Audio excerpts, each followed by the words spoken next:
Hello બચ્ચા party, જય શ્રી કૃષ્ણ. ફરીથી સ્વાગત છે તમારું તમારા પોતાના એવા યુટ્યુબ ચેનલ એટલે કે રોહિત ખેર ફિઝિક્સ. આજના લેક્ચરમાં આપણે વાતો કરવાની છે કેલોરીમેટ્રી વિશે, પણ એની શરૂઆત કરીએ પહેલા તો જૂનું રિવિઝન ફટાફટ. એક સૂત્રનું મારે કામ છે તો યાદ હોવું જોઈએ. યાદ કરો, સ્પેસિફિક હીટ કેપેસિટી જેને આપણે સ્મોલ એસ કહેતા, એમાં આપણે ડેલ્ટા ક્યુ નું જે સમીકરણ હતું વિનિમય પામતી ઉષ્મા ઉર્જાનું સૂત્ર શું હતું? મસ્ત સૂત્ર હતું, યાદ છે ને? ડેલ્ટા ક્યુ બરાબર એમ એસ ડેલ્ટા ટી. યાદ આવે છે? બસ એ સૂત્ર યાદ રાખવાનું છે અને મહાદેવનું નામ લઈ શરૂ કરીએ આજનો સરસ મજાનો લેક્ચર.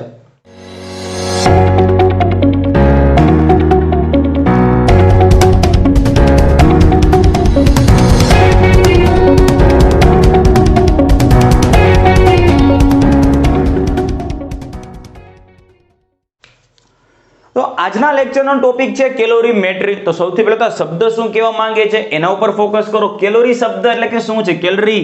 જો તમને ખબર તો જૂલ એ છે ઉર્જાનો એસઆઈ એકમ, પણ જૂલ આવ્યો એ પહેલા છે ફેમસ એકમ હતો ઉર્જાનો, એ શું હતો? કેલરી હતો. શું છે કેલરી? શું છે? ઉર્જાનો બેટા એકમ છે, જાણીતો એકમ.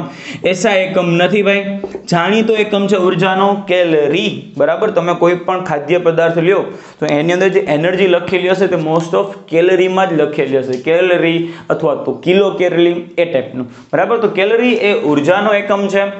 ઉષ્મા ઉર્જાની આપણે વાતો કરવાની છે. ચેપ્ટરની અંદર કઈ ઉર્જા વધારે આવવાની છે? એ છે ઉષ્મા ઉર્જા. અહીંયા કે આપણે ગતિ ઉર્જા કે યાંત્રિક ઉર્જા એવી કોઈ ચર્ચા કરતા નથી. તો કેલોરીમેટ્રી એટલે બીજું કાંઈ નહીં બેટા, આ જે એક પ્રકારની જે પ્રક્રિયા થઈ ગઈ છે કેલોરીમેટ્રી, એ બીજું કશું દર્શાવતું નથી. ખાલી શું દર્શાવે છે? ઉષ્મા ઉર્જાનું માપન. કોનું માપન દર્શાવે છે? ઉષ્મા ઉર્જાનું માપન. ઉષ્મા ઉર્જા એટલે કે શું થઈ ગયું છે? હીટ. બરાબર? એને તમે પ્રેમથી ઉષ્મા કહો તો પણ એ તમારા ઉપર ગુસ્સો કરશે નહીં. હીટનું માપન છે, તો મેઝરમેન્ટ ઓફ હીટ, એને કહેવાનું છે કેલોરીમેટ્રી. Measurement of heat. બરાબર? હીટનું માપન આપણે કરવાનું છે. આવી જ રીતે થર્મોમેટ્રી આવે છે. શું આવે છે? થર્મોમેટ્રી. તો થર્મોમેટ્રી એટલે કોનું માપન હશે? તાપમાનનું માપન. તાપમાનનું જે માપનની જે પ્રક્રિયા છે એને કહેવાનું છે થર્મોમેટ્રી. બરાબર? આપણે તાવ આવેલો હોય, ડોક્ટર જે ટેમ્પરેચર માપે તો એ જે પ્રક્રિયા છે, પ્રક્રિયા એટલે કે શું છે? થર્મોમેટ્રી.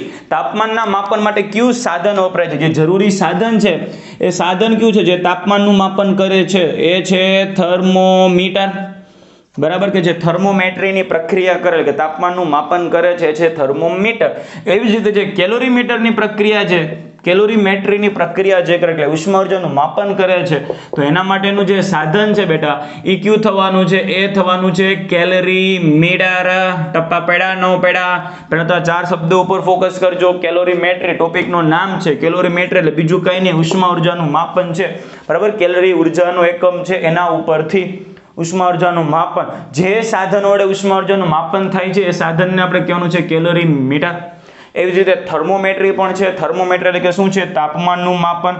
જે સાધન વડે તાપમાનનું માપન થાય છે તેને આપણે શું કહેવાનું છે? થર્મોમીટર. તો હવે આપણે જોવાનું છે કેલરીમીટર અથવા તો કેલોરીમેટ્રી જે પ્રક્રિયા છે તો કયા સિદ્ધાંત ઉપર કામ કરે છે એ. તો ચલો આ બધો લબાચન હવે આપણે કરીએ છીએ દૂર. ખાલી ચાર નામ મગજમાં હોવા જોઈએ જેથી કાંઈ કન્ફ્યુઝન રહે નહીં.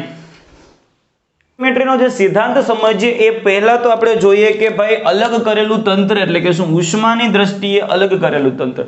અલગ કરેલું તંત્ર કે આપણા માટે કઈ નવી વસ્તુ નથી. આપણે આવતી વેગમાન સંરક્ષણના નિયમમાં પણ આપણે એવું જ કહેતા, અલગ કરેલા તંત્રનું કુલ વેગમાન અચલ રહે છે, પણ ત્યાં અલગ કરેલું તંત્ર અલગ હતું, અહીંયા અલગ કરેલું તંત્ર અલગ છે. બરાબર? આ છે ધારો કે તંત્ર કોઈ પણ, અને આ છે એની આસપાસ. તંત્ર સિવાયનો જેટલો વિસ્તાર છે એને આપણે શું કહેવાનું છે? પરિસર. બરાબર? એટલે કે વાતાવરણ એટલે કે એટમોસ્ફિયર.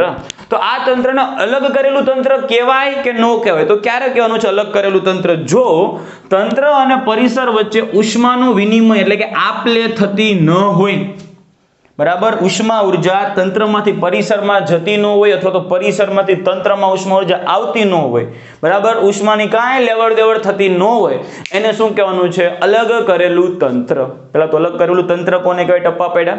કોઈ પણ તંત્ર જો પરિસર સાથે જરાય સંબંધ ધરાવતું હોય નહીં, મતલબ ઉષ્મા ઉર્જાની લેવડ દેવડ થતી ન હોય, લેવડે ન થાય દેવડે ન થાય, બરાબર, એને આપણે શું કહેવાનું છે? અલગ કરેલું તંત્ર. એટલા ટપ્પા પડ્યા. હવે આગળ જોઈએ. જો અલગ કરેલા તંત્રની એક ખાસિયત હોય, તંત્રને તમે ધારો કે અલગ અલગ ભાગ વિચારો કે આ એ ભાગ, આ બી ભાગ, આ સી ભાગ, બરાબર, તો અંદરો અંદર આપલે થઈ શકે. ઉષ્મા ઉર્જા ધારો કે આની પાસે વધારે ઉષ્મા ઉર્જા છે તો આ ઉષ્મા ઉર્જા આમાંથી અહીંયા આપી શકે, બરાબર, સી માંથી બી પાસે ઉષ્મા ઉર્જા આવી શકે, એ માંથી બી પાસે આવી શકે, બી માંથી સી પાસે જઈ શકે, અંદરો અંદર આપલે થાય. પણ બહારથી જરાય લેવડ દેવડ થાય નહીં. મતલબ સમજો કે આપણે જે ક્લાસરૂમમાં બેઠા હોય, વર્ગખંડ આપણો જે હોય ક્લાસ 11 નો સરસ મજાનો ચકાચક વર્ગરૂમ હોય, એની અંદર આપણે ધારો કે 80 બાળકો કે 70 બાળકો બેઠા છે, તો જે 70 બાળકો આપણે રૂમ બંધ કરી દીધું છે, મતલબ બહારથી કોઈ પણ જાતની લેવડ દેવડ થવી જોઈએ નહીં. અંદરો અંદર તમે કરી શકો ગમે તે, બરાબર. કોઈ એક પાસે ધારો કે ઉર્જા વધારે છે, એ કોઈક બીજાને ઉર્જા આપી શકે જેની પાસે ઉર્જા ઓછી છે, એ થઈ શકે. પણ બહારથી કોઈ તમને ઉર્જા આપવા આવશે નહીં, કે તમારી ઉર્જા તમને બહાર આપવાની નથી. એને શું કહેવાનું છે? અલગ કરેલું તંત્ર. ક્લિયર થયું છે? પહેલા તો વ્યાખ્યા સમજવી પડશે ને. કેલરીમેટ્રીનો સિદ્ધાંત સમજવા પહેલા તો અલગ કરેલા તંત્રની વ્યાખ્યા મગજમાં સમજવી પડશે. ગોખીને કંઈ કામ હાલવાનું છે નહીં. તો વ્યાખ્યા શું યાદ રાખવાની? અલગ કરેલું તંત્ર એટલે કે શું? તંત્ર અને પરિસર વચ્ચે ઉર્જાનો વિનિમય થવો જોઈએ નહીં. વિનિમય એટલે કે લેવડ દેવડ, ગુજરાતીમાં બોલીએ શુદ્ધ ગુજરાતીમાં તો આપલે. આપે ન થાય, લે ન થાય, બરાબર. લેવડ દેવડ ઉર્જાની થવી જોઈએ નહીં. એને કહેવાય ઉર્જાની દ્રષ્ટિએ અલગ કરેલું તંત્ર. તો કેલરીમેટ્રીનો સિદ્ધાંત શું છે? કેલરીમેટ્રીમાં એવું થાય કે કોઈ તંત્રનો કોઈ એક ભાગ છે એ બીજા ભાગને ઉર્જા આપી પણ શકે અને બીજા ભાગ પાસેથી ઉર્જા લઈ પણ શકે. અંદરો અંદર વ્યવહાર થાય ભાઈ બધાય. પણ આ તંત્ર, આ જે બાઉન્ડ્રી આપણે કહી દીધી, બાઉન્ડ્રીમાંથી ભાઈ કોઈ ઉર્જા અંદર આવશે પણ નહીં કે બાઉન્ડ્રીમાંથી ઉર્જા બહાર જશે પણ નહીં. અંદરો અંદર ભાઈ હેરાફેરી થઈ શકે, બરાબર. તો કેલરીમેટ્રી શું કહે છે? કોઈ એક તંત્ર ઉપર તમે ફોકસ કરો. ધારો કે આ બે તંત્ર છે, એ અને બી. એ પાસે ધારો કે ઉર્જા વધારે છે, બી પાસે ઉર્જા ઓછી છે, તો એમાંથી ઉર્જા ગઈ છે ધારો કે બી પાસે, ધારો કે 100 જૂલ જેટલી ઉર્જા ગઈ છે, બરાબર. તો અલગ કેલરીમેટ્રીનો સિદ્ધાંત જ એ છે કે કોઈ એક તંત્રએ અલગ કરેલા તંત્રમાં કોઈ એક ભાગે, બરાબર, જે ગુમાવેલ ઉષ્મા હશે, ગુમાવેલ ઉષ્મા ઉર્જા, અને બીજા ભાગે મેળવેલ ઉષ્મા ઉર્જા હશે, મેળવેલ ઉષ્મા ઉર્જા, બંનેના મૂલ્ય કેવા હશે? સમાન હશે. જો અહીંયા 200, અહીંયા ધારો કે 100 જૂલ ગુમાવી, તો અહીંયા શું કરેલી હશે? 100 જૂલ મેળવેલી હશે. એવું નહીં થાય કે આ ભાઈ પોતે 100 જૂલ એનર્જી ગુમાવે છે અને આ ભાઈ પાસે ખાલી પહોંચી છે ભાઈ 70 જૂલ, 30 જૂલ આસપાસ વેસ્ટ થઈ ગઈ. એવું થવાનું છે નહીં, બરાબર. અલગ કરેલા તંત્રનો સિદ્ધાંત શું છે? કોઈ એક ભાગે ગુમાવેલ ઉષ્મા એટલી જ ઉર્જા બીજા ભાગે મેળવેલ હશે. એટલે કોઈ એક ભાગે ગુમાવેલ ઉષ્મા અને બીજા ભાગે મેળવેલ ઉષ્મા ઉર્જાના મૂલ્યો સમાન રહે છે. આ જ છે કેલરીમેટ્રીનો સિદ્ધાંત. ટપ્પા પડ્યા ન પડ્યા? પહેલા તો અલગ કરેલું તંત્ર એટલે કે શું? તંત્ર અને પરિસર વચ્ચે ઉષ્મા ઉર્જાની લેવડ દેવડ ન થતી હોય, એ અંદરો અંદર લેવડ દેવડ થતી હોય, ને અંદરો અંદરની જે લેવડ દેવડમાં કોઈ પણ ભાગે ગુમાવેલ ઉષ્મા ઉર્જા અને બીજા ભાગે મેળવેલ ઉષ્મા ઉર્જા હંમેશા કેવી હોય છે? સમાન હોય છે. ક્લિયર? આ છે કેલરીમેટ્રીનો સિદ્ધાંત. ફટાફટ તમારી ટેક્સ્ટબુકમાં આપો. કેલરીમેટ્રીનો સિદ્ધાંત શું છે? જો અહીંયા ધ્યાન આપો, તંત્ર અને તેના પરિસર વચ્ચે ઉષ્માનું આદાન પ્રદાન એટલે કે લેવડ દેવડ એટલે કે વિનિમય, અથવા તો વિનિમય થતો ના હોય તેવા તંત્રને આપણે શું કહેવાનું છે? અલગ કરેલું તંત્ર. પહેલા તો અલગ કરેલું તંત્ર મગજમાં ફિટ કરજો. ત્યારબાદ જ્યારે અલગ કરેલા તંત્રના જુદા જુદા ભાગો જુદા જુદા તાપમાને હોય, એટલે કે દરેકનું ધારો કે ઉષ્મા ઉર્જા અલગ અલગ હોય, જેનું તાપમાન વધારે એની પાસે ઉર્જા વધુ, જેનું તાપમાન ઓછું એની પાસે ઉર્જા ઓછી. આવી પરિસ્થિતિ હોય ત્યારે ઊંચા તાપમાનવાળા ભાગમાંથી ઉષ્મા ઉર્જાનું વહન નીચા તાપમાનવાળા ભાગમાં થાય છે. હવે ખાસ આ રેડ લાઈન છે એ ખાસ, ઊંચા તાપમાને રહેલ ભાગે ગુમાવેલ ઉષ્મા અને નીચા તાપમાને રહેલ ભાગે મેળવેલ ઉષ્મા બરાબર હોય છે. આ વસ્તુ ખાસ યાદ રાખજો. જેટલી ઉષ્મા એક ગુમાવે એટલું જ બીજું મેળવવાનો છે. કેલરીમેટ્રી એટલે બીજું કાંઈ નહીં, ઉષ્માનું માપન છે. વચ્ચેની લાઈન ખાલી એ જ છે ભાઈ, ગુમાવેલી અને મેળવેલી ઉષ્મા બરાબર હોય એ. છેલ્લું એક ખાલી પાછું વ્યાખ્યા છે, જો ગ્રીન વાળું છે ને અંડરલાઈન, એ વ્યાખ્યા છે. પહેલી વ્યાખ્યા કેલોરીમેટ્રી એટલે કે ઉષ્માનું માપન, બીજી વ્યાખ્યા ઉષ્માનું માપન કરી શકાય તેવી રચનાને કેલરી મીટર કહે છે. બરાબર, અહીંયા સુધી ક્લિયર? હવે કેલરી મીટરની આપણે રચના સમજીએ કે રચના કેમ હશે, કેલરી મીટર કેવી રીતે બનતું હશે. જો રિયલ કેલરી મીટર તો મેં તમને આકૃતિમાં આપેલું છે ને એવું 3D હોય, ચકાચક ટનાટન હોય છે, બરાબર. પણ સમજવાની દ્રષ્ટિએ આ થોડીક વસ્તુ સમજવી થોડીક તમને અઘરી પડશે, એટલે હું તમને સાદી સોડા જેવી સાદી આકૃતિ ડ્રો કરીને આખું કેલરીમીટર કામ કેમ કરવાનું છે એ સમજવાનું છે, બરાબર. તો આ આકૃતિને થોડીક વાર મૂકી દઈએ સાઈડમાં. આપણે સાદી સોડા જેવું જો એકદમ સરસ મજાનું સાદું કેલરીમીટર કે જે એનું આપણે સિદ્ધાંત સમજવા માટે મદદરૂપ થવાનું છે એની વાત કરીએ. તો પહેલા તો કેલરીમીટરની અંદર એક ધાતુનું એક શું હોવાનું છે, પાત્ર હોય બચ્ચા પાર્ટી, ધાતુનું કોઈ પણ પાત્ર હોવાનું છે. ક્લિયર? જે હોય એલ્યુમિનિયમ, કોપર, કોઈ પણ ધાતુનું એક શું હોવાનું છે, પાત્ર. અને જે ધાતુનું પાત્ર હોય એમાં એનું જ શું હોવાનું છે, શું હોય, ભેળક હોય. શું હોય છે? ધારો કે આ સળિયો છે, આ સળિયાને આપણે શું કહી દઈએ છીએ, ભેળક. ભેળક એટલે કે શું, આપણે આમ જોઈએ તો ચમચો હલાવવા માટે નહીં, શાકમાં ધારો કે આમ હલાવવા માટે બધું બસ. તો ભેળકનું કામ એ જ છે, બરાબર. આપણે હલાવશું એટલે કે ટેમ્પરેચર દરેક જગ્યાએ સ્પ્રેડ થઈ જાય, કોઈ એક ભાગ ઉપર ટેમ્પરેચર રહેશે નહીં. આપણે જોશું આગળના દાખલામાં, પણ ભેળકનું કામ શું છે, આમ જોતા ચમચા જેવામાં હલાવશે, બરાબર. આ કેલરીમીટર જેનું બને, ધારો કે આ ધાતુનું પાત્ર જેનું હોય, આ એલ્યુમિનિયમનું હોય તો ભેળક પણ શું હોય, એલ્યુમિનિયમનું. આ કોપરનું હોય પાત્ર તો આ પણ શું આનું છે, કોપરનો સળિયો. ક્લિયર થયું છે? તો કે હા. એની આસપાસ શું હોવાનું છે, ગ્લાસ વૂલ હોવાનું છે. શું હોવાનું છે? આની આસપાસ ગ્લાસ વૂલ હોવાનું છે. શું હોવાનું છે? Glass wool. ગ્લાસ વૂલ એટલે કે શું થઈ ગયું છે, તો કે સરજી એમાંથી ઉષ્માની અવર જવર થઈ શકે નહીં. ગ્લાસ વૂલ શું છે ખબર ન પડે તો આમ ગૂગલમાં જઈને સર્ચ કરવાનું, કે એ પણ હું કરી દઉં. જો મેં કરી દીધું, દેખાય સાઈડમાં ગૂગલમાં સર્ચ કર્યું, જો ગ્લાસ વૂલ હું આવ્યું જોઈ લો, બરાબર. એવું આમ સ્પંજ જેવું જે આવે છે, એટલે કે ઉષ્માની અવર જવર થાય નહીં. અને એની આસપાસ પણ પાછું શું મૂકી દે છે બેટા, ચકાચક ટનાટન લાકડું મૂકી દે. શું મૂકી દે? લાકડું. લાકડા મૂકવાથી શું થવાનું છે ભાઈ, લાકડું મૂકશું એટલે કે ઉષ્મા ઉર્જાની બાહ્ય તંત્ર સાથે જરાય અવર જવર થશે નહીં. એટલે કે આપણે જે આ કેલરીમીટર બનાવીએ છીએ એ કેવું બની ગયું છે, અલગ કરેલું તંત્ર બની ગયું. ટપ્પા પડ્યા. કોઈ ધાતુનું પાત્ર હતું, જો વચ્ચે આ બલ્લુ કલર નહોતું, એ ધાતુનું પાત્ર હતું, બરાબર. જે ધાતુનું પાત્ર હોય એ જ ધાતુને એમાં શું નાખી દેવાનું છે, આપણે ચમચો એટલે કે ભેળક. એની આસપાસ ગ્લાસ વૂલ હોય અને લાકડું હોય, જેથી અહીંયા જે ઉષ્મા ઉર્જા છે બેટા છટકીને બહાર જાય નહીં, એટલે કે અલગ કરેલું તંત્ર થઈ ગયું. અને બહારથી ઉષ્મા ઉર્જા અંદર પ્રવેશે પણ નહીં. ક્લિયર છે? આ સાદી સોડા જેવી રચના થઈને ઉપર એક નાનકડો હોલ પાડી, બરાબર. અને એમાંથી શું નાખી દેવાનું છે, આપણે થર્મોમીટર નાખી દેવાનું. શું નાખી દેવાનું? થર્મોમીટર, બરાબર. આવું થઈ ગયું. સાદી સોડા જેવી સાદી આકૃતિ તમારા માટે કોની? કેલરીમીટરની. કોની? કેલરીમીટરની. કેલરીમીટરમાં કયો સિદ્ધાંત વપરાશે, તો કે ગુમાવેલી ઉષ્મા, કોઈ એક ભાગે ગુમાવેલી ઉષ્મા અને બીજા ભાગે મેળવેલી ઉષ્મા કેવી હોય છે, મેળવેલી. હરખું લખા, મેળવેલી ઉષ્મા. આ બંને વસ્તુ કેવી રહેવાની છે, સમાન રહેવાની છે. એનો ઉપયોગ કરીને આપણે ચકાચક આગળનો જે દાખલો છે એ કરવાનો છે. રેવડી? તો પરિસ્થિતિ સમજાઈ ગઈ કયા ટાઈપની રચના છે. જો ટેક્સ્ટ બુકમાં ધ્યાન આપો ફટાફટ, રચના કેવી છે જો અહીંયા ધ્યાન આપો. તે એક જ ધાતુ છે કે તાંબુ અથવા એલ્યુમિનિયમમાંથી બનાવેલ ધાતુ પાત્ર અને તે જ ધાતુનું ભેળક. ભેળક એટલે કે જે શું કરી શકે, મિશ્રણ કરી શકે, ભેળવી શકે, બરાબર. ચમચા જેવું ભેળક ધરાવે છે. આ પાત્રને ગ્લાસ વૂલ જેવા ઉષ્મા અવરોધક, ટૂંકમાં લાકડાના કોઈ પણ હોય દ્રવ્યો એની સાથે એને શું કરે છે, મૂકવામાં આવે, જેથી ઉષ્માની અવર જવર થાય નહીં. બહારનું આવરણ ઉષ્માના કવચ તરીકે વર્તે છે અને અંદરના પાત્રમાં ઉષ્મા વ્યય શું કરે છે, ઘટાડે છે. ઘટાડે છે એવો શબ્દ શું કામ વાપર્યો, કેમ કે બેટા આપણે આવું કરીએ, ધારો કે થર્મોસ હોય, થર્મોસમાં પણ આપણે આવું કરીએ, પણ થર્મોસમાં પણ આપણે ચા મૂકીએ તો 12 કલાક 13 કલાક સુધી ગરમ લે, પછી તો ધીમે ધીમે ઠંડી પડવાની જ છે ને. એટલે આપણે બધે ધંધા કર્યા, પણ કે પરફેક્ટ કંઈ અલગ કરેલું તંત્ર બનવાનું છે ને. થોડીક એવી તો ઉષ્મા ઉર્જાનો વિનિમય થવાનો છે, થોડીક એવી તો આપ અથવા તો લે થવાની છે. એટલે એના જેવું ઉષ્મા ઉર્જાનો વિનિમય શું કરવાનો છે, ઘટાડવાનું છે. હવે શું કરે છે, તેની અંદરના પાત્રમાં એક છિદ્ર પાડી અને તેમાં શું મૂકવામાં આવે છે, પારાવાળું થર્મોમીટર. મેઇન વસ્તુ આ કંઈ નથી છે, નીચે ગ્રીન લાઈન કરેલી છે, ખાસ મેળવેલ ઉષ્મા અને ગુમાવેલ ઉષ્મા સમાન હોય. આ સિદ્ધાંતનો ઉપયોગ કરી તમે ઉષ્મા ધારિતા એટલે કે સ્પેસિફિક હીટ કેપેસિટી નક્કી કરવાનું છે. ને આપણા માટે જે નેક્સ્ટ એક્ઝામ્પલ છે તે આઈએમપી છે, કોમ્પિટિટિવ લેવલના એમસીક્યુ. આ લોજિક ઉપરથી આપણે સોલ્વ કરવાના છે. ક્યુ લોજિક? ગુમાવેલી ઉષ્મા બરાબર મેળવેલી ઉષ્મા ઉર્જા. રેવડી? તો ચાલો આ બધી જ વસ્તુને આપણે દૂર કરીએ અને આપણે સરસ મજાના દાખલા તરફ હવે નજર નાખીએ.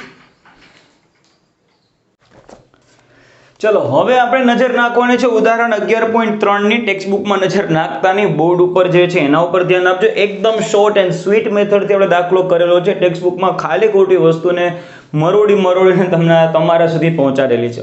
એટલે વ્યવસ્થિત પહેલા તો રકમ સમજજો. આ ટાઈપના MCQs કોમ્પિટિટિવ લેવલમાં હોવાના છે. જો શું કીધું છે, 0.047 kg દળ ધરાવતા એલ્યુમિનિયમના એક ગોળાને પૂરતા સમય માટે ઉકળતા પાણી ધરાવતા પાત્રમાં મૂકેલ છે. એટલે કે કોઈ પણ એક એલ્યુમિનિયમનો ગોળો હતો એટલે આપણે ગરમ પાણીમાં નાખી દીધો છે, જેથી ગોળાનું તાપમાન 100 ડિગ્રી સેલ્સિયસ થાય છે. એટલે આપણે ખાલી એટલો આપણે મતલબ શું છે ભાઈ, આપણે કેરી ખાવાથી મતલબ છે, બરાબર. એલ્યુમિનિયમનો એક શું હતો, ગોળો હતો કે જેનું દળ હતું, માસ ઓફ એલ્યુમિનિયમ એટલે કે ગોળો હતો એલ્યુમિનિયમ ને એનું દળ હતું 0.047 kg. એનું ટેમ્પરેચર થઈ ગયું છે 100 ડિગ્રી. ગમે તેમ કર્યું, ટેમ્પરેચર એનું કેટલું થઈ ગયું છે 100 ડિગ્રી. હવે શું કરીએ છીએ, હવે આ ગોળાને તરત જ, એટલે એનું ટેમ્પરેચર ઘટતું નથી, 100 નું 100 જ રહે છે, તરત જ 20 ડિગ્રી તાપમાન ધરાવતા, હવે જો અહીંયા આવતા રહો, બરાબર, અહીંયા એક પાણી આપી દીધું છે, જો તમને એ 20 ડિગ્રી ટેમ્પરેચર હશે, 20 ડિગ્રી તાપમાન ધરાવતા 0.25 kg પાણી ભરેલા, બરાબર. આનું જે તાપમાન છે તે 20 ડિગ્રી છે.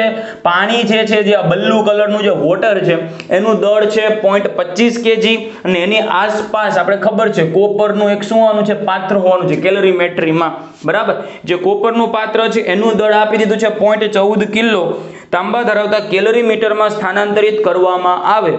જેવું તમે એની અંદર નાખો, પાણીનું તાપમાન વધી અને 23 ડિગ્રી સેલ્સિયસ થાય છે, તો એલ્યુમિનિયમની વિશિષ્ટ ઉષ્માધારિતા સ્પેસિફિક હીટ કેપેસિટીની ગણતરી કરો. જો થાય છે શું સમજો, પહેલા આખી સ્ટોરી સમજો. એલ્યુમિનિયમનો એક ગોળો હતો, જે અહીંયા લાલ કલરનો આપણે ગોળો દર્શાવેલ છે, એનું ટેમ્પરેચર પહેલા આપણે 100 ડિગ્રી કર્યું, 100 ડિગ્રી થઈ ગયું એટલે સીધું આપણે કેલરીમેટ્રીમાં નાખ્યો છે. કેલોરીમીટર છે, કેલોરીમીટર એટલે કે શું છે, એક કોપરનું પાત્ર છે, બરાબર. એ કોપરનું જે દળ છે એ છે 0.14 કિલો. એની અંદર પાણી ભરેલું હતું, એ પાણીનું દળ છે 0.25 કિલો. હવે અહીંયા જે ટેમ્પરેચર શરૂઆત નહોતું બેટા 20 ડિગ્રી. હવે જેવું તમે ઓલું એલ્યુમિનિયમનો ગોળો આમાં નાખો, એલ્યુમિનિયમનો ગોળો તો બેટા 100 ડિગ્રી ટેમ્પરેચર વાળો છે, તો 100 ડિગ્રી ટેમ્પરેચર ધરાવતો જે ગોળો છે તમે આજે પાણીમાં તમે નાખશો તો શું થશે, પાણી ગરમ નહીં થાય. પાણીનું ટેમ્પરેચર 20 ડિગ્રી હતું, એમાં તમે એલ્યુમિનિયમનો ગોળો નાખ્યો જેનું ટેમ્પરેચર હતું 100 ડિગ્રી, તો જેથી પાણી ગરમ થયું. પાણી ગરમ થાય છે અને ટેમ્પરેચર છેલ્લે બને છે 23, 20 માંથી થઈ ગયું છે 23, બરાબર. મતલબ એલ્યુમિનિયમના ટુકડાનું શું થયું, ઠંડો પેળો. પહેલા 100 ડિગ્રી હતું પણ પાણીમાં નાખ્યું તો ટેમ્પરેચર થઈ ગયું છે 23 ડિગ્રી. હવે તમને પૂછેલું છે એલ્યુમિનિયમની સ્પેસિફિક હીટ કેપેસિટી. ક્લિયર? તો ચલો પહેલા તો ગિવન ડેટા ઉપર ફોકસ કરીએ. રકમ સમજાઈ ગઈ હશે. એલ્યુમિનિયમનો ટુકડો, દળ આપી દીધું છે એટલે કે માસ of aluminium, mass of water આપી દીધું છે 0.25, માસ ઓફ કોપર આપી દીધું છે 0.14. એલ્યુમિનિયમનો જે ગોળો છે એના ટેમ્પરેચરમાં કેટલો ફેરફાર થાય છે એટલે કે ડેલ્ટા ટી એલ્યુમિનિયમ માટે. પહેલા હતું બહાર હતું ત્યારે 100 ડિગ્રી હતું, બરાબર. 100 ડિગ્રી, હવે અંતિમ થઈ ગયું છે એનું 23, બરાબર. તો 100 - 23 કરીએ તો કેટલું થઈ જવાનું છે 77, બરાબર. એટલું ટેમ્પરેચરમાં એનો ફેરફાર થયો છે. ટેમ્પરેચરમાં થતો ફેરફાર એલ્યુમિનિયમના ગોળા માટે. સેમ રીતે પાણી માટે લખીએ તો પાણીનું ભાઈ શરૂઆતનું ટેમ્પરેચર હતું 20, હવે વધી ગયું 23 થઈ ગયું. તો ટેમ્પરેચરમાં ફેરફાર કેટલાનો થઈ ગયો, ડેલ્ટા ટી ઓફ ડબલ્યુ. પાણીના ટેમ્પરેચરમાં થતો ફેરફાર ભાઈ 20 માંથી 23 થઈ ગયો, આપણે 23 - 20 કરીએ, જવાબ આવવાનો છે 3 ડિગ્રી. જો આપણે ફેરફાર માપીએ તો ફેરફાર પ્લસ એ હોઈ શકે, ફેરફાર માઇનસ પણ હોઈ શકે. ફેરફાર પ્લસ શું બતાવશે, ફેરફાર પ્લસમાં આવે, ધારો કે અંતિમ માઇનસ પ્રારંભિક કરો ને પ્લસમાં આવે તો એ શું બતાવવાનું છે ભાઈ, ટેમ્પરેચર વધ્યું હશે. ને અંતિમ માઇનસ પ્રારંભિક કરવાથી જો એમ જવાબ નાનો આવે, ઋણ આવે, એનો મતલબ શું છે, ટેમ્પરેચર ઘટ્યું હશે, બરાબર. આપણે પ્લસ માઇનસમાં કંઈ મતલબ છે નહીં. આપણે નિરપેક્ષ મૂલ્ય ભાઈ 77 ડિગ્રીનો અહીંયા ફેરફાર થાય. જો ખરેખર તમે અહીંયા અંતિમ માઇનસ પ્રારંભિક કરવા જાઓ તો 23 - 100 તો જવાબ આવે -77. તો -77 શું બતાવે છે, ટેમ્પરેચરમાં ઘટાડો થાય. આપણે વધારો કે ઘટાડો કોઈ પણ આપણે ફેરફાર સાથે મતલબ છે. એલ્યુમિનિયમના તાપમાનમાં થતો ફેરફાર કેટલો છે 77, બરાબર. 77 ડિગ્રી સેલ્સિયસ. પાણીના તાપમાનમાં ફેરફાર કેટલું થાય છે 3 ડિગ્રી. સેમ રીતે કોપરનું, ભાઈ પાણી અહીંયા 20 ડિગ્રી હતું તો આસપાસનું કોપર પણ 20 ડિગ્રી જ હોય ને, એ તો સમતોલિત અવસ્થામાં હશે ભાઈ. ટેમ્પરેચરની અવરજવર, ઉષ્મા ઉર્જાની અવરજવર થઈ અને સેમ વસ્તુ થઈ ગઈ હશે, એટલે એ પણ હવે ગરમ થશે તો એકલું પાણી ગરમ નહીં થાય, આ કોપર એ ગરમ થશે, બરાબર. જે પહેલા 20 ડિગ્રી હતું પણ હવે કોપર થઈ ગયું છે 23 ડિગ્રી. ટપા પડ્યા ન પડ્યા, બરાબર. પાણી પણ 23 થઈ ગયું, કોપર પણ ગરમ થઈને 23 થઈ ગયું છે. તો કોપરના તાપમાનમાં કેટલો ફેરફાર થયો ભાઈ, 20 હતો 23 થઈ ગયો. તેના તાપમાનમાં પણ 3 ડિગ્રીનો ફેરફાર થયો.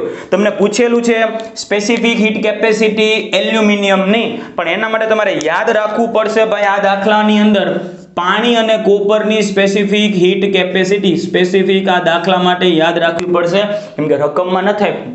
એન્સન લોમાં એમસીક્યુમાં તમને મોટા ભાગે આપી જ દેતા હોય છે, પણ આ દાખલામાં ઉપર જો કોષ્ટક આપેલું છે, દાખલાની ઉપર કોષ્ટક 11.3 એ 11.3 કોષ્ટક ઉપરથી આ વેલ્યુ આપણે લખેલી છે. સ્પેસિફિક હીટ કેપેસિટી પાણી માટે થાય છે 4186 જૂલ પર કેજી પર કેલ્વિન, અને કોપર માટે થાય છે 386.4 જૂલ પર કેજી પર કેલ્વિન SI એકમમાં. હવે સ્પેસિફિક હીટ કેપેસિટી એલ્યુમિનિયમની શોધવી કેમ? તો કેલરીમીટરનો જે સિદ્ધાંત છે ને આપણે એ જ લગાડીએ. શું લગાડીએ છીએ કે ભાઈ આપણે જાણીએ છીએ કે ભાઈ અલગ કરેલું તંત્ર હોય તો બહાર કે ઉષ્મા ઉર્જાની લેવડ દેવડ નહીં થાય. એલ્યુમિનિયમે જે ઉષ્મા ગુમાવેલી હશે, મતલબ એલ્યુમિનિયમ પાસે ખબર ને પેલા 100 ડિગ્રી ટેમ્પરેચર હતું, પછી આમાં મૂકો તો એનું ટેમ્પરેચર થઈ ગયું 23, મતલબ એને ઉષ્મા ઉર્જા ગુમાવી હશે. તો એલ્યુમિનિયમે જે ઉષ્મા ઉર્જા ગુમાવેલી હશે, તો એલ્યુમિનિયમે ગુમાવેલી ઉષ્મા એ ગઈ ક્યાં હશે? મારી પાસે કે તમારી પાસે તો નથી આવી, એ કોની પાસે ગઈ હશે? જો એલ્યુમિનિયમે જે કઈ ઉષ્મા ઉર્જા ગુમાવી, આ જે ગોળાઈ એ ગઈ હશે, થોડીક ગઈ હશે પાણી પાસે, થોડીક ગઈ હશે આ કોપરનું જે પાત્ર છે બહાર, એ કોપરના પાત્ર પાસે. તો લખી ન શકે કે ભાઈ એલ્યુમિનિયમે ગુમાવેલી ઉષ્મા ઉર્જા બરાબર આને જે ઉષ્મા ઉર્જા ગુમાવી ગઈ હશે, તો કે ભાઈ પાણીએ મેળવેલી ઉષ્મા વત્તા કોપરે મેળવેલી ઉષ્મા. કોપર આજે આસપાસ કોપરનું પાત્ર છે એને, બરાબર. આનું ટેમ્પરેચર ખબર ને 20 માંથી 23 થઈ ગયું હતું બંનેનું પેલા 20 હતું 23 થઈ ગયું, ટેમ્પરેચર વધી ગયું, ઉષ્મા ઉર્જા મેળવી ક્યાંથી આવી? તો કે એલ્યુમિનિયમ પાસેથી. હવે ઉષ્મા ઉર્જાનું જે વિનિમય માટેનું જે સમીકરણ આપણે સ્પેસિફિક હીટ કેપેસિટી વાળા લેક્ચરમાં મેં તમને શીખવાડ્યું ડેલ્ટા ક્યુ, બરાબર, મસ્ત યાદ રાખવાનું છે.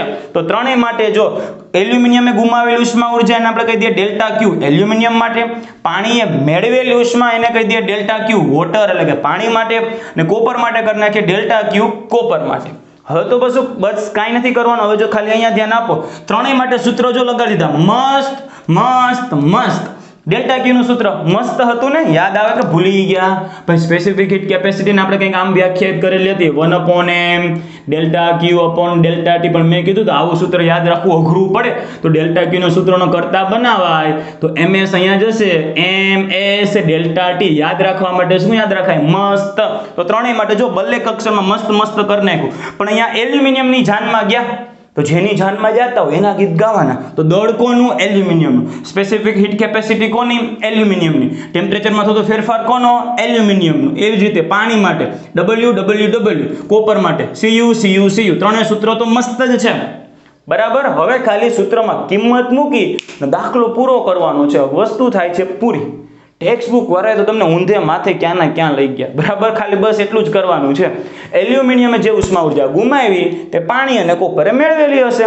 બધી જ કિંમત હું માસ ઓફ એલ્યુમિનિયમ છે તમારી પાસે, જો અહીંયા જે માસ ઓફ એલ્યુમિનિયમ છે એ જોયું 0.047 તમને આપી દીધું છે. પછી અહીંયા સ્પેસિફિક હીટ કેપેસિટી ઓફ કોની છે? એલ્યુમિનિયમની. એ તો તમારે શોધવાની છે, એટલે એમનું એમ રાખ્યું. અને પછી એલ્યુમિનિયમમાં તાપમાનમાં થતો ફેરફાર એ કેટલો છે? એલ્યુમિનિયમના તાપમાનમાં કેટલો ફેરફાર થાય? 100 ડિગ્રી હતું 23 થઈ ગયું 77 આવતું હતું, તો ત્યાં કરી નાખ્યું છે આપણે 77. ખબર છે ને, આગળના લેક્ચરમાં મેં તમને શીખવાડી દીધું છે ટેમ્પરેચરમાં થતો ફેરફાર માટે તમે ડિગ્રી સેલ્સિયસમાં પણ એટલું જ થાય ને કેલ્વિનમાં પણ એટલું જ થાય. યાદ છે ને? જો ટેમ્પરેચર ઇન સેલ્સિયસ અને ટેમ્પરેચર ઇન કેલ્વિન એ બે અલગ અલગ, પણ જો ડેલ્ટા ટી હોય તાપમાનમાં થતો ફેરફાર હોય તો બે માટે હરખું થાય, એવું આપણે લાસ્ટ લેક્ચરમાં શીખી ગયા હતા, બરાબર. તો અહીંયા ડેલ્ટા ટી કરી નાખીએ છીએ આપણે 77. સેમ રીતે ms ડેલ્ટા ટી પાણી માટે, તો પાણીનું દળ છે 0.25. પાણી માટે SW સ્પેસિફિક હીટ કેપેસિટી છે 4186, અને પાણીના તાપમાનમાં થતો ફેરફાર 20 હતું 23 પૂગ્યું 3.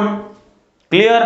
વત્તા કરીને કોના માટે કરવાનો છે? કોપરે મેળવેલી ઉષ્મા ઉર્જા ms ડેલ્ટા ટી, પણ કોપરનું દળ આપી દીધું છે 0.14. કોપરની સ્પેસિફિક હીટ કેપેસિટી યાદ રાખવાની છે 386.4, અને કોપરના તાપમાનમાં થતો ફેરફાર પહેલા 20 હતું પહોંચી ગયું છે 23, તો ફેરફાર કેટલાનો થયો છે? 3 નો. તો ત્યાં કરી નાખીએ છે 3. કેલ્ક્યુલેટરમાં આ વસ્તુ કરજો, 0.047 ગુણાકારમાં 77, જવાબ આવશે 3.619. સ્પેસિફિક હીટ કેપેસિટી એલ્યુમિનિયમ ને એમની એમ અહીંયા તમે કેલ્ક્યુલેટર આ 3 નો ગુણાકાર કરો તો જવાબ એટલો આવશે, વત્તા નીચેના 3 નો ગુણાકાર કરો તો જવાબ એટલો આવશે, જો આ બેનો સરવાળો કરો તો જવાબ આવો કંઈક આવશે. અને આમાંથી જો S એલ્યુમિનિયમના સૂત્રનો કરતા બનાવો તો આ જશે અહીંયા છેદમાં, તો ફાઇનલ જવાબ કંઈક આવો આવશે 912.34, બરાબર. પણ આપણે જો ટેક્સ્ટ બુકની જેમ આન્સર લખવાનો આપણે જો કદાચ જઈએ, અહીંયા આન્સર તમે પૂરો કરી નાખો તોય કોઈના પપ્પા ખી જાય નહીં, એક માર્ક્સ છે તમારો લીકેજ થાય ને. અહીંયા ખાલી આમ એકમ લગાડી દેવાનું ભાઈ, જૂલ પર કેજી પર કેલ્વિન એસઆઈ એકમ કરી નાખવાનો, ખબર ને સ્પેસિફિક હીટ કેપેસિટીનો એસઆઈ એકમ આવે છે જૂલ પર કેજી પર કેલ્વિન. આપણે શીખી ગયા છે આગળના લેક્ચરમાં, પણ ટેક્સ્ટ બુકની જેમ જો લખવા જઈએ તો એ લોકો એક આંકડા પછી અહીંયા જો સાવ આગળ આવી ગયા 3 મીંડા પાછળ આવતા રહ્યા બરાબર, તો 0.912 લખાય. ભાઈ 3 પોઈન્ટ તમે પાછળ આવો 1 2 ને 3 પોઈન્ટ તમે જો પાછળ આવો તો અહીંયા 3 પોઈન્ટ આગળ વધવું પડે તો 10³ ઘાત કરવી પડે. 10³ ઘાત જૂલ પર કેજી પર કેલ્વિન. પણ અત્યારે અહીંયાથી એને શાંતિ નથી મળી, એને શું કર્યું, આજે 10³ ઘાત જૂલ છે તો 10³ ઘાત જૂલને કિલો જૂલ લખી શકીએ ને, તો એ લોકોએ જો ત્યાં કિલો જૂલ કરી નાખ્યું છે બરાબર. 0.912 કિલો જૂલ પર કેજી પર કેલ્વિન. ટપા પડ્યા બરાબર. ટેક્સ્ટ બુક વાળાએ આમ આન્સર રાખેલો છે, કંઈક 911 આવે છે પણ એ આન્સરમાં ત્રુટી છે. આપણો આન્સર પરફેક્ટ છે કેમ કે આપણે પૂરેપૂરા આંકડા બધાય લીધા બરાબર. એ લોકોએ આંકડા લેવામાં શું કરેલી છે, એ લોકોએ દાંડાઈ કરી બરાબર, આખા આંકડા લીધા નથી. તો વ્યવસ્થિત રીતે સ્ક્રીનશોટ લઈ લેજો ને આ રીતે તમારી ફેરબુકમાં ઉતારી લેજો. ટેક્સ્ટ બુકમાં થોડુંક તમને અઘરું પડશે. ચાલો, તમામ વસ્તુ જો ખોપડામાં ઉતરેલી હોય તો તમારા ફ્રેન્ડ સર્કલ સાથે વિડીયો શેર કરવાનું અને ચેનલને સબસ્ક્રાઇબ કરવાનું ચૂકાય નહીં. થેન્ક યુ બચ્ચા party, thank you so much. Keep learning, keep sharing.